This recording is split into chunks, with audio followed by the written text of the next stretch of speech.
نے 3 ولایتوں کا اعلان کیا، میں اللہ ولی، میرا رسول ولی، اور رسول کے بعد صفت بتا دی، وہ ولی جو حالت رکوع میں زکوٰۃ دیتا ہوا نظر آ جائے۔ آئے انما یرید اللہ میں بھی صفت بتا دی، کون ہے اہل بیت رسول؟ جن کو میں نے ہر طرح کی نجاست سے دور رکھا ہے، نہ نجاست ان کے قریب آتی ہے نہ یہ نجاست کے قریب جاتے ہیں۔ نام نہیں بتائے کہ اہل بیت مثلا علی ہیں، حسن ہیں، حسین ہیں، سیدہ فاطمہ ہیں، اللہ نے کیا بتا دی؟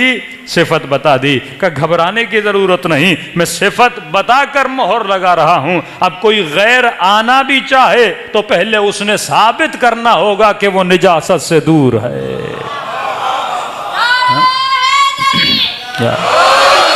کبھی بولتے ہیں اہل بیت کی عصمت کو ثابت کری، میں کہتا ہوں اہل بیت کی عصمت تو پریکٹیکل عصمت ہے۔ ایک مرتبہ ایک بندے کے پاس ڈگری ہے، مثلا جیسے میتھمیٹک آتی ہے، جیسے انگلش آتی ہے، یا ایسے بائیولوجی آتی ہے۔ ایک مرتبہ کہتا ہے میں پریکٹیکل ٹیچر ہوں، آپ نے جو سوال کرنا ہے میرے سے کر لیجئے۔ ہم کہتے ہیں ہمارے 11 اماموں کی زندگی اٹھا کر دیکھ لیجئے، زندگی میں ایک بھی گناہ اگر نظر آ جائے، ایک، یہ پریکٹیکل ہے نا، ایک بھی خطا نظر آ جائے، گڑی ہوئی حدیثیں نہیں، بنائے ہوئے فضائل نہیں، اہل بیت کی شخصیت کیا تھی؟ پریکٹیکل تھی۔ جس طرح رسول خدا کی شخصیت کیا تھی؟ پریکٹیکل تھی۔ نبی پہ ہر الزام مکے والوں نے لگایا، کبھی کہا یہ جادوگر ہے، کبھی کہا یہ مجنون ہے، کبھی کہا یہ ساحر ہے، لیکن کبھی یہ الزام نہیں لگایا یہ امانتوں میں خیانت کرتا ہے۔ کہتے تھے امین بھی ہے۔ اللہم صلی اللہ علیہ وسلم۔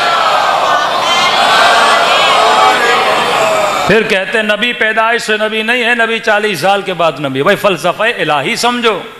حضرت موسیٰ ماں کی گود میں نبوت کا اعلان کرتے ہیں، محمد مصطفیٰ تو ان سے افضل ہے۔ کیوں 40 سال کے بعد نبوت ملی؟ عرب کا ماحول ایسا تھا، نبی نے شریعت لانی تھی، نبی نے دین لانا تھا کہ اے محمد پہلے 40 سال عربوں میں خود کو ثابت کرو، پھر میری خدائی کو ثابت کرنا۔ ہاں کہ جب تو کوئی بات بولے کوئی نہ بولے، خدا نخواستہ یہ بات صحیح نہیں کرتا۔ پورے مکے میں مشہور تھا محمد سے بڑا کوئی صادق نہیں، محمد سے بڑا کوئی امین نہیں۔ یعنی شب ہجرت بھی امانتیں کس کو دے کر گئے؟ رسول کو دے کر گئے، اور نبی ان امانتوں کی خاطر کسے بستر پہ سلا کر گئے؟ یہ مرتضیٰ کو سلا کر گئے۔ ارے جب کافروں کی امانت کا امین علی ہے تو اللہ کی امانت کا بھی امین علی ہوگا نا۔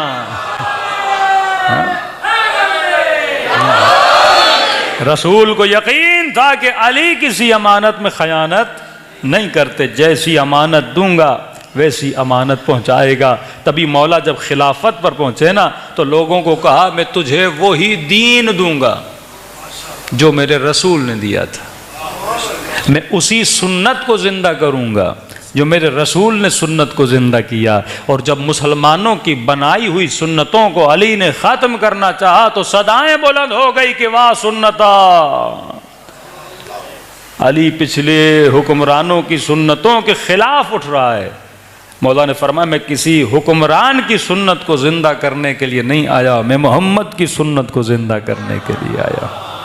ہاں تو ہر مسلمان پہ 3 ولایتیں واجب ہیں، اللہ کی ولایت، رسول کی ولایت، اس کے بعد کس کی ولایت؟ علی بن ابی طالب۔ اچھا ایک آیت بڑی زبردست آیت ہے، ویسے تو ہر آیت زبردست ہے، لیکن شیعوں کے عقیدے کے اعتبار سے یہ آیت بچوں کو یاد ہونی چاہیے کہ اطیعوا اللہ واطیعوا الرسول واولی الامر منکم۔ وہاں کا انما ولیکم اللہ والرسول، تیسرا وہ ولی، 3 ولایتیں۔ یہاں پر 3 اطاعتیں، اللہ کی اطاعت کرو، حکم ڈائریکٹ ہے، اطیعوا اللہ، اللہ کی اطاعت کرو، اور رسول، اور کس کی اطاعت کرو؟ اور اس کے رسول کی اطاعت کرو۔ تیسری اطاعت اولی الامر منکم، اولی الامر کی اطاعت کرو، مطلب جیسی اطاعت اللہ کی ویسی اس کے رسول کی، اور جیسی اطاعت رسول کی ویسی اطاعت اولی الامر کی۔ اب دو اطاعتیں سب کو پتہ ہیں، دو ولایتوں کا سب کو پتہ ہے، اللہ ولی رسول ولی کوئی اختلاف نہیں، تیسری ولایت میں اختلاف شروع ہو جاتا ہے۔ دو اطاعتوں کا سب کو پتہ ہے، اللہ کی اطاعت کرنی ہے، رسول کی اطاعت کرنی ہے، تیسری اطاعت پہ سارے آ کے پریشان ہو جاتے ہیں۔ لیکن یہ بات تو ثابت ہے نا، ولایتیں بھی تین ہیں، اطاعتیں بھی تین ہیں۔ جب تک مسلمان یہ تین اطاعتیں، تین ولایتوں کو نہیں مانتا، تب تک اس کا ایمان کامل نہیں ہے۔ اب کوئی مفتی مولوی ملے نا، آپ اس سے یہ پوچھ لو یہ تیسری اطاعت کس کی ہے؟ جسے خدا نے کہا وَأُولِي الْأَمْرِ، تیسری اطاعت کس کی ہے؟ صفت بتائی، نام نہیں بتایا۔ اللہ نام نہیں بتاتا، اللہ صفت بتاتا ہے۔ صفت بتائی تاکہ تو خود جا کے ڈھونڈ یہ صفت کس کے اندر موجود ہے۔ کہ تیسری اطاعت ہے اولی الامر کی۔ واللہ کوئی جواب نہیں دیتا۔ قرآن کی اتنی سری آیت ہے، اللہ کی اطاعت کرو، رسول کی اطاعت کرو، اور جیسی اطاعت رسول کی اللہ کی، جیسی اولی الامر کی ویسی رسول کی اطاعت۔ تو پتہ جواب کیا دیتے ہیں؟ جواب تو دینا پڑے گا نا۔ کہتے ہیں تیسری اطاعت سے مراد ہے وقت کا حاکم۔ یہ نتیجہ ہے۔ دین بچانا چاہتے ہو تو دین فہم بنو، دین بچانا چاہتے ہو تو دین کو سمجھنے کی کوشش کرو۔ ایک آیت بھی انسان کو اگر صحیح سمجھ میں آ جائے اس کی زندگی بدل جاتی ہے۔ آج قرآن ہمارے درمیان بڑا غریب ہو چکا ہے۔ ہم نے قرآن کو اس طرح پڑھنے کی کوشش نہیں کی، ہم نے مفتیوں اور مولویوں کے حوالے کر دیا۔ بندے خدا قرآن کتاب ہدایت ہے، ہدن للمتقین ہے۔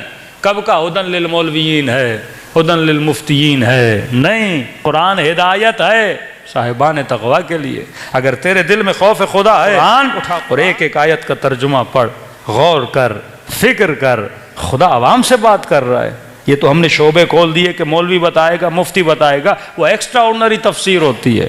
لیکن ظاہری قرآن تو سب کے لیے ہدایت ہے۔ قرآن کو پڑھ، پھر تاریخ کو پڑھ۔ بڑا آسان ہے، یہ فیصلہ کسی مفتی اور مولوی کے ہاتھ میں نہ دے، خود فیصلہ کر۔ قرآن کی آیت پڑھ، اللہ ولی ہے، رسول ولی ہے، جس نے حالت رکوع میں زکوٰۃ دی وہ ولی ہے۔ اب جستجو کرنا خود جا کے تاریخ میں کہ رکوع میں زکوٰۃ کس نے دی تھی۔ کتنی سخت آیت ہے کہ یہ بھی اہل سنت کی کتاب میں موجود ہے کہ ایک یہودی نے جناب عمر کو کہا کہ اگر یہ قرآن کی آیت ہمارے پاس اتری ہوتی، یہ موجود اہل سنت کتاب میں، ہمارے پاس اتری ہوتی تو ہم اس دن جشن مناتے۔ عمر نے کہا کون سی آیت؟ وہی آیت غدیر، یا ایھا الرسول بلغ ما انزل الیک من ربک فإن لم تفعل فما بلغت رسالته، یا الیوم اکملت لکم دینکم واتممت علیکم نعمتی۔ کہ یہ جو آیت ہے نا کہ آج دین مکمل ہوا، آج میں نے نعمت کو تمام کیا۔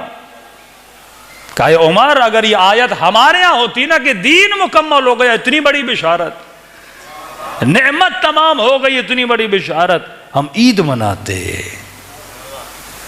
تو اس یہودیوں کو کوئی بتاتا کہ شیعہ عید مناتے ہیں۔ کس بات پہ دین مکمل ہوا؟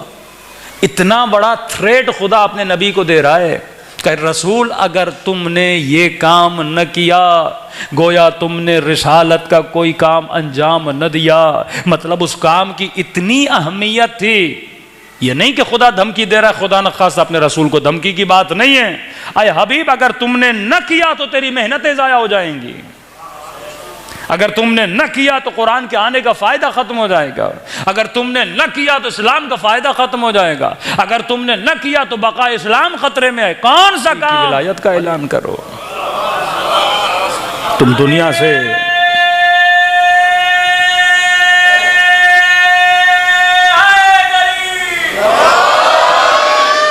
اب 6-7 آیتیں پیچھے پتہ نہیں کوئی خنزیر کے گوشت کا اور پتہ نہیں کس گوشت کا ذکر ہے، کہتے ہیں اس وجہ سے۔ اب گوشت کے اعلان کرنے سے نہ کرنے سے دین کا کیا جائے بھائی؟ اتنی تو اللہ نے عقل دی ہے، امپورٹنس دیکھو اس آیت کی۔ اے حبیب اگر تم نے نہ کیا یعنی اس کا دار و مدار پوری رسالت پر ہے، گویا تم نے رسالت کا کوئی کام انجام نہ دیا۔ اب بڑی آسانی سے آیت سے گزر جائیں، ہاں مولوی صاحب اس کی کیا تفسیر ہے، مفتی صاحب اس کی کیا تفسیر ہے؟ اللہ قیامت میں کہے گا تو خود اندھا تھا، تو خود پڑھ نہیں سکتا تھا، کہ تم نے کبھی کوشش کی کہ قرآن سے خود ہدایت لو؟